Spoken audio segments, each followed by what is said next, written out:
Ele pergunta se é necessário a remoção de dentes de leite. São necessárias ou não? Tudo, não existe assim nada fixo.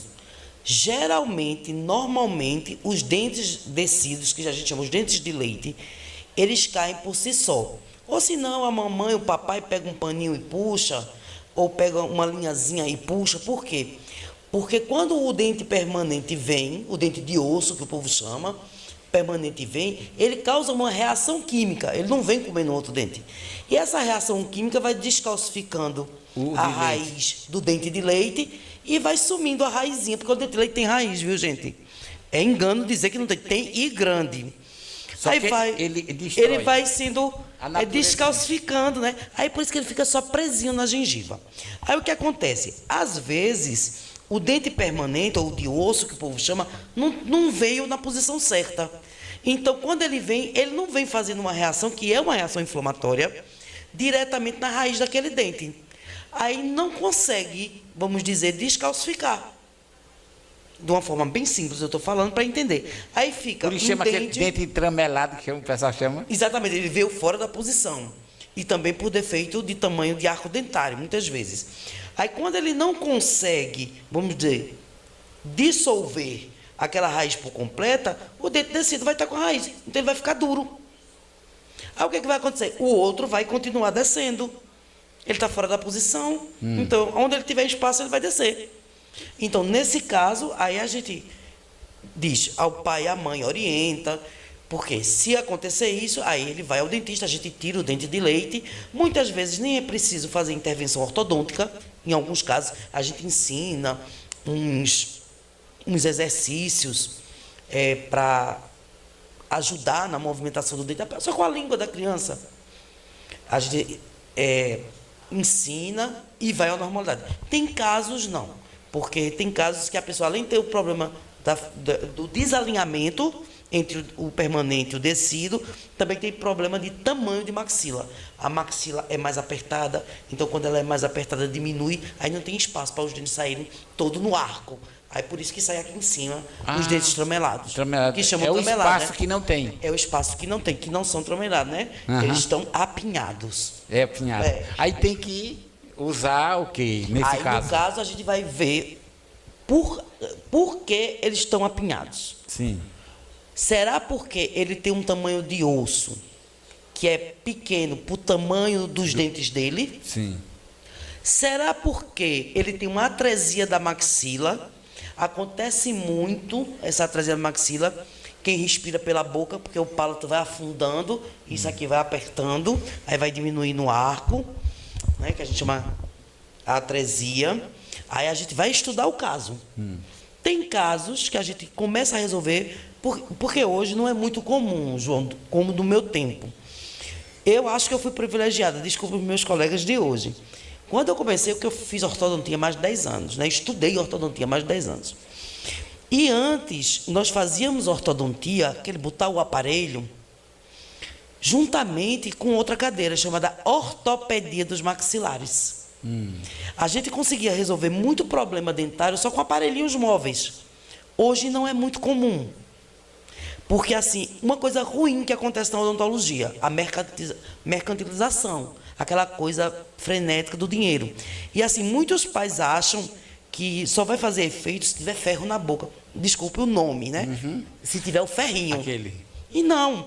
Olha, eu tenho... Foi tal ano e morrendo. Eu tenho 2 filhas. Se tornou até moda, né? Exatamente. Não é nem às vezes tem gente que nem precisa tanto, mas usa só de enfeite, mas né? não pode.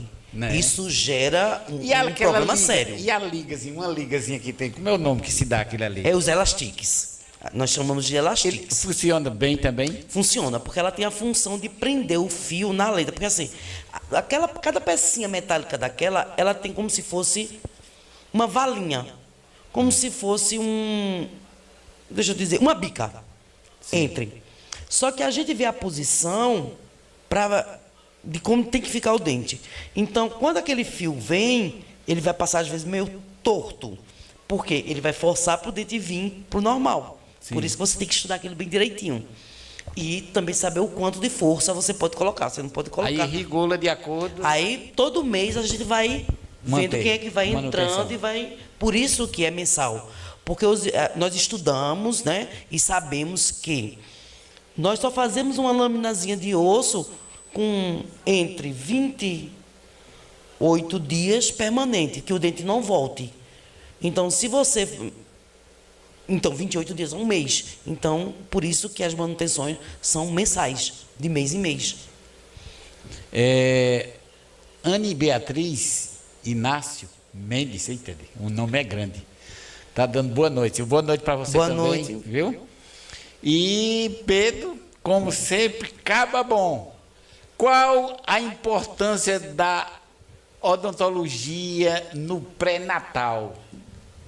Enorme. Ninguém ligava. É criança, nem ligava. Não é? Ia se preocupar quando tivesse um dente furado, já, né? Ninguém se preocupava antigamente. Principalmente eu me criei, perdi meus dentes, por isso não ligava para escovação, não ligava para manutenção, para limpeza, nem nada. Então era criado assim. Entanto que os primeiros da frente eram os primeiros que iam embora, né? Qual a preocupação que deve se fazer? Pronto. Pedro pediu ali a odontologia no pré-natal, ou seja, quando a mulher está grávida. Sim. A importância é altíssima.